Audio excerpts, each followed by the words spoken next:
Salut les mobbers. On se retrouve aujourd'hui pour une vidéo là, sur le moteur du Ciao, moteur Polini.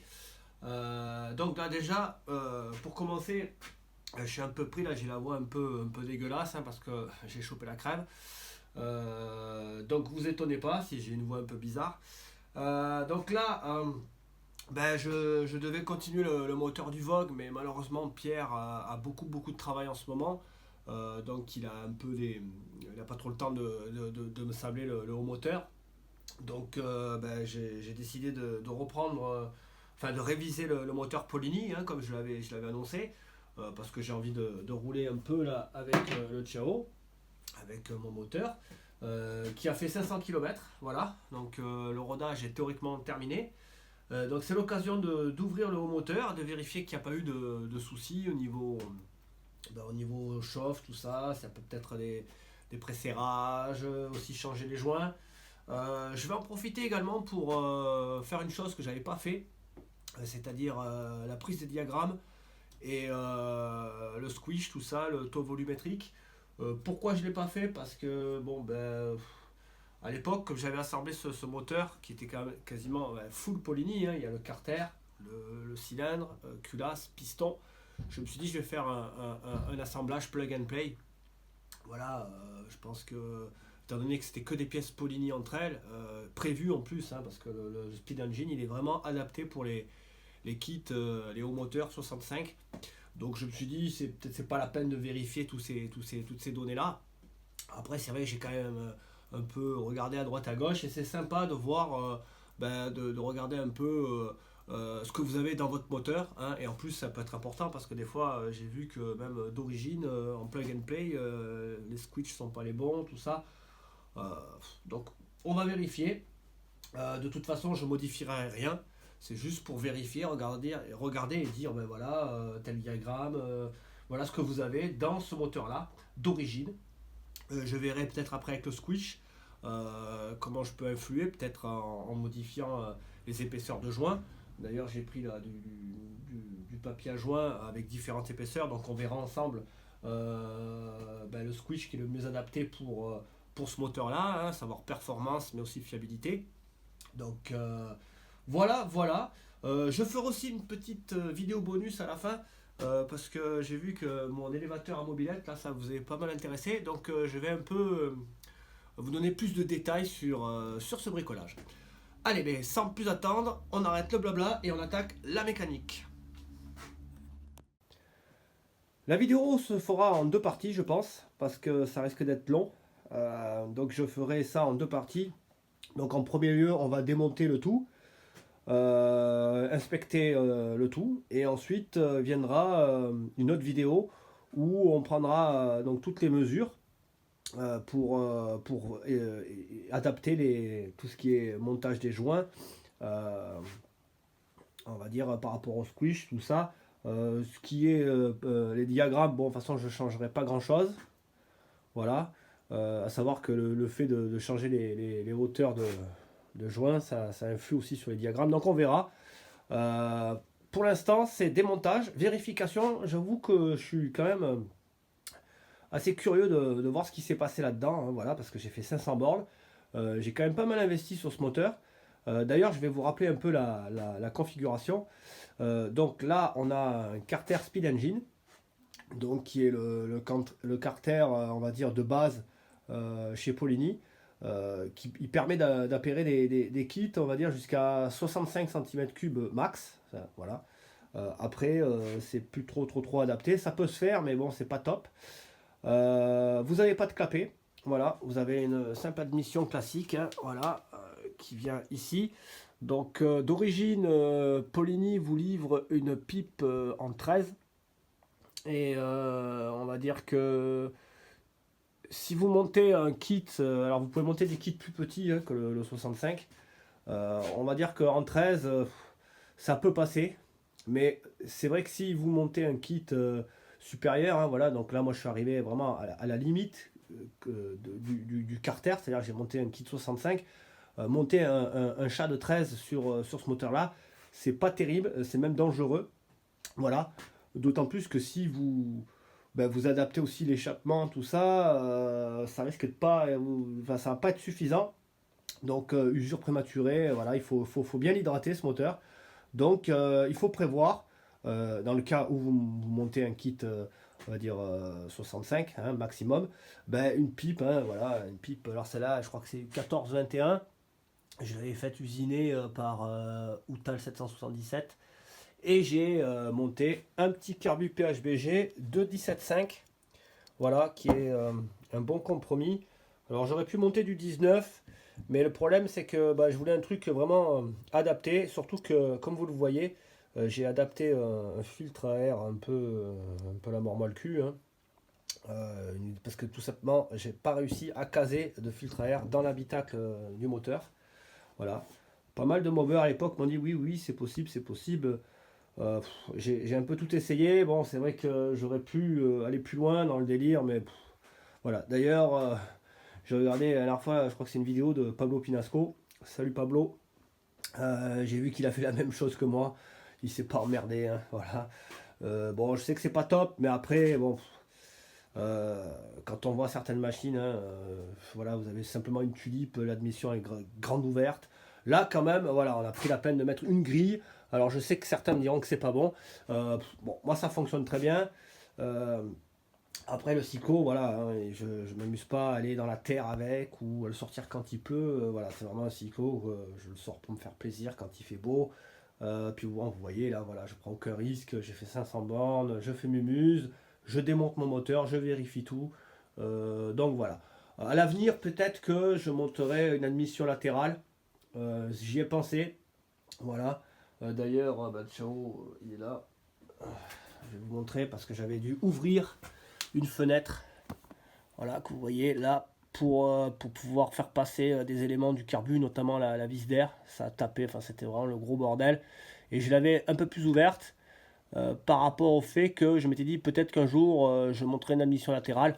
Alors comment j'avais vu, je sais plus où, sur le forum tiao.com il me semble, je sais plus trop, un gars qui avait bricolé avec des coudes de plomberie voilà, pour faire sortir le carbu sur le côté. À savoir que si je fais ça, c'est qu'il y a une bonne raison. Déjà, c'est pour pouvoir caser voilà, un filtre. Alors c'est vrai qu'au niveau visuel, eh ben, ça va faire vachement proto, tant pis. En plus, le problème, c'est que vous avez le cale-pied qu'à côté, mais bon, je pourrais peut-être essayer de le décaler. Il y a plein de choses à faire. On va dire que grosso modo, ça permettrait de mettre un filtre déjà, de 1, chose qui est très importante. Et de 2 aussi, ça m'éviterait d'avoir à chaque fois, je pourrais avoir accès à la cuve en dessous directement. Enfin, je pourrais avoir accès très facilement au carbu, ce qui va me permettre de faire des réglages carbu assez simples. Parce que là, dans l'état actuel des choses, vous êtes obligé de démonter le moteur pour changer un gicleur. Grosso modo, c'est ça. Alors, je sais que c'est très très rapide hein, pour changer un moteur, enfin tomber un moteur, mais quand même, il faut à chaque fois tomber tout, le vario, le machin, le pot, tout ça pour des fois changer un gicleur quand vous êtes trompé de 1 ou 2 points, c'est chiant, quoi, c'est super chiant. Donc pour l'instant, j'en suis pas là, mais je pense que je risque de faire une admission latérale. Donc on va revenir un peu sur la config. Voilà, donc Carter Speed Engine avec au moteur complet, hein, cylindre, culasse, piston, Polini, Polini fonte, voilà. Alors, je crois que c'est 43 mm, je sais plus, c'est un 65. Avec des roulements Polini C4 aussi dans le carter. Et un vélo Mazzucchelli, voilà, c'est un vélo à ouverture anticipée. Il n'a pas de masse pleine parce que pour ce carter là, c'est pas possible. Il faut surtout pas monter de vélo de folie là-dedans parce que c'est pas adapté. Voilà, il vous faut juste un vilebrequin à ouverture anticipée. Alors d'origine, vous pouvez modifier un vélo Tiao d'origine. D'ailleurs, même Polini donne l'astuce, hein, donne des schémas, des plans avec les angles et tout pour pouvoir limer grosso modo votre vélo pour le transformer en vélo ouverture anticipée. Moi je me suis pas emmerdé, en plus je voulais quand même un truc bien quoi, hein, sans me faire chier encore une fois. Je suis pas très très fort en usinage, je voulais aller vite est bien.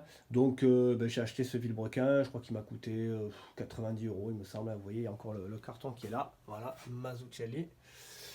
Et voilà, petit carbu PHBG de 17,5.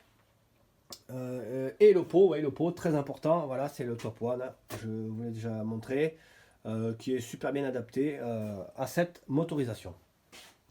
Voilà, voilà, donc je vais ouvrir ça et on va regarder un peu ce qui s'est passé à l'intérieur.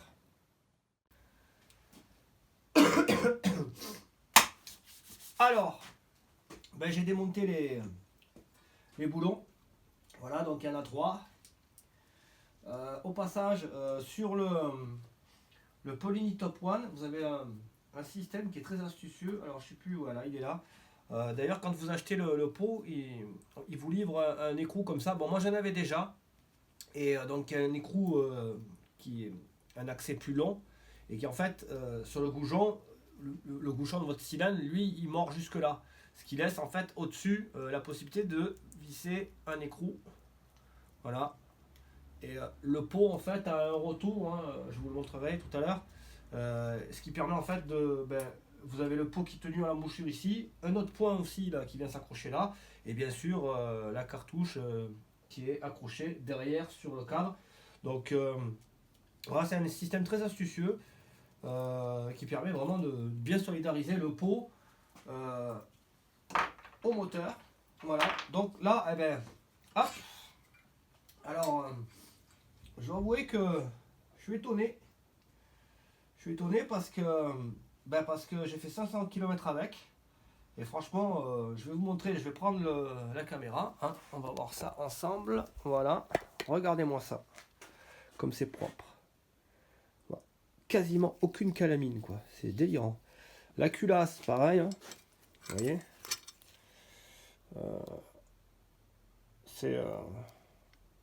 Bon, j'ai fait que 500 km avec, mais bon, j'ai déjà vu des moteurs s'encrasser avec pour beaucoup moins. Voilà.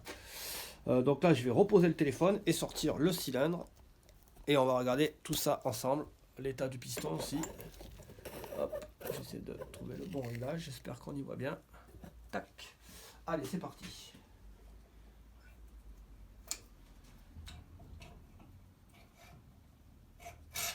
Et voilà. Ah, le joint qui s'est barré, c'est pas grave. De toute façon, je vais les changer.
Je sais pas si vous voyez là, vous voyez, la tête elle a pété quoi. Et bien sûr elle est partie se balader dans le cylindre. Mais ce qui se passe souvent c'est qu'on fixe mal les serre clips. Et comme ils sont pas dans l'espèce de saignée là, ils se barrent. Mais là il était dans la saignée, c'est un truc que je fais super attention. Et je sais pas si vous avez remarqué, c'est des vrais serre clips que je monte. Je monte pas les saloperies qu'ils mettent là, qui sont livrés avec les 3/4 des kits. Je mets des serre clips. J'avais acheté des serre clips chez JMPB. Et apparemment, ben, ça a l'air d'être de la très grosse merde, quoi. Le Circlips, il a pété, la tête du Circlips a pété, et là, c'est la cata, quoi. Je suis dégoûté par mon cylindre, il est mort, quoi.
voyez, une petite rayure là.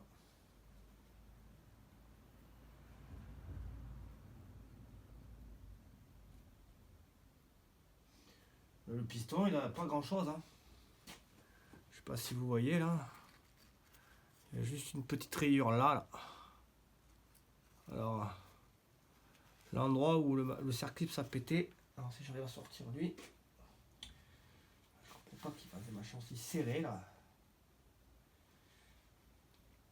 Mais ouais, c'est de ce côté que ça a pété. Et le bout était encore à l'intérieur. Donc il s'est pas baladé dans le cylindre en fait. Par contre, ça m'a fait une badole dans le cylindre. Mais alors, un truc de fou quoi. Je prends le téléphone. Et là aussi, là ça morflait là.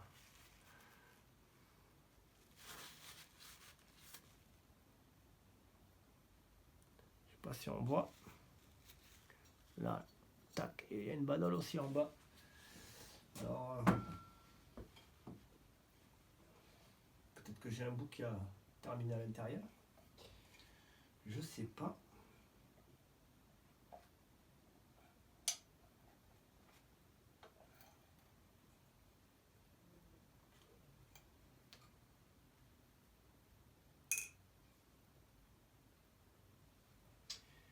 Théoriquement, non.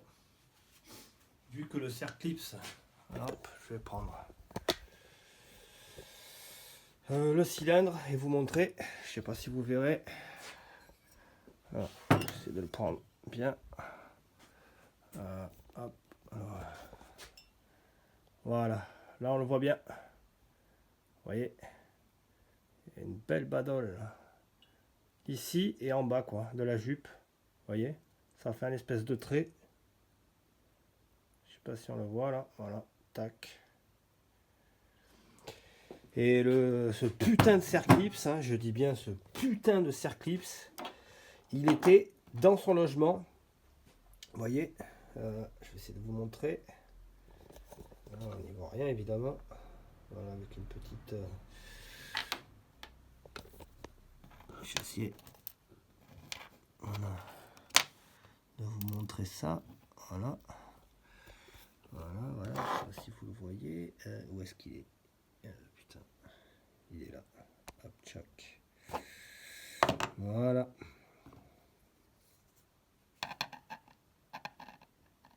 Ah, ça c'est monté évidemment. Putain, je suis vraiment trop con. Voilà. Essayer de faire ça bien. Donc il était encore dans son logement et ça a pété. Voilà. Et conclusion, ben en plus, bon, voilà. Là, je pense pouvoir dire que déjà, ben il n'y a pas de morceau dans le bas moteur. Donc ça c'est pas bien grave parce qu'au pire j'aurais ouvert, nettoyé, voilà. Mais bon. Et voilà. Là il est même aimanté, regardez ça. Regardez ça. Hop, saloperie. Je suis sûr que c'est des Circlips made in China. Non, peut-être pas, mais en tout cas, ben, j'ai fusillé mon cylindre. Voilà, là c'est irrécupérable, je pense. Hein. Il y a carrément une bosse, quoi. Voilà. Voilà, ben. Et aussi, ce qui me fait chier, c'est que ben voilà, j'avais fini le rodage. Là, si je vais reprendre que le cylindre, même voir peut-être même le piston, parce que le piston, ouais, c'est curieux quand même que il y a un coup pareil dans le cylindre, alors que le piston, lui, a quasiment rien, quoi. Vous voyez, voilà, on la voit la rayure. Hein. Il y a une rayure ici, mais c'est vraiment infime, quoi. Je sais pas si vous voyez. Voilà, quoi, regardez. Les segments n'ont pas pété, rien que dalle, quoi. Donc, vous allez voir. Ce qui est sûr, c'est que lui, le cylindre, il est mort. Et je vais devoir me retaper 500 bornes de rodage. Voilà. Ça fait chier, ça fait chier, ça fait chier. C'est terminé, je monte plus de serre-clips. Voilà, je monte les serre-clips qui vont avec les trucs. Parce que là, j'hallucine quoi. Moi, croyant bien faire, je me dis allez, c'est bon, j'achète des vrais serre-clips au lieu de monter ces merdes là qui vous vendent avec. Mais s'ils vous vendent ça, c'est peut-être que voilà, c'est prévu pour aller là-dedans quoi. Voilà, voilà. Bon, ben, sur ce, les mobbers, sur cet échec, bon, qui est pas, c'est pas grave, ça arrive, hein, mais bon, ça fait quand même chier, ça me fait sombrement chier. Là, je voulais éventuellement investir, acheter un allumage HPI. Voilà. S'il faut que je redépense encore presque, je sais pas, au moins 100 balles dans un haut moteur, ben, en plus, il va falloir que je trouve. Il va falloir que je trouve que le cylindre. Peut-être même cylindre piston, ça devrait se trouver. Je sais pas, j'ai même pas encore regardé, tellement je suis dégoûté. Ça me déprime. Mais enfin, c'est comme ça. Voilà, voilà les mobbers. Ben, écoutez, cette petite vidéo est terminée. Moi, je vais me lancer à la recherche d'un cylindre. Et ben, attendre aussi que Pierre me termine le sablage du haut moteur du Vogue. Et aussi pareil, aussi c'est un truc qui m'embête bien parce que ben, je comptais aussi acheter une fourche pour le Vogue neuve. Elles font 80 balles je crois.